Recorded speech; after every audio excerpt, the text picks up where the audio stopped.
रहा है आपका? जी माशाल्लाह माशाल्लाह, बहुत ही मज़ेदार लग रहा है।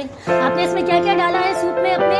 इसमें चिकन डाला है, जी जी। प्याज, अदरक, लहसुन, हल्दी, काली मिर्च, ठीक है ठीक है, माशाल्लाह से बहुत ही अच्छा लग रहा है पीने में भी। इंशाल्लाह ताला अच्छा ही जायका होगा। सर्दियों में वैसे भी गरम गरम सूप का मज़ा ही कुछ और है।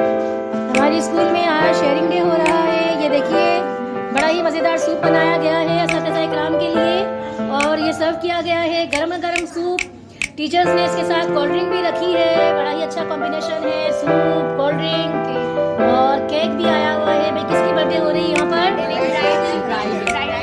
ब्राइडल शावर हो रहा है भाई, हमारी टीचर की शादी हो रही है जिसके लिए उनकी फ्रेंड्स ने ये अरेंजमेंट की है। माशाल्लाह, अल्लाह ताला सबको खुश रखे और हमारी टीचर को बहुत सारी खुशियाँ दिखाए नई ज़िंदगी के सफ़र में। अल्लाह ताला इन्हें हर मुश्किल घड़ी से बचाए। अल्लाह पाक इन्हें ढेर सारी खुशियाँ दे और जितनी भी हमारी टीचर्स हैं उन सबको अल्लाह ताला खुशियाँ दिखाए और हमारे स्कूल को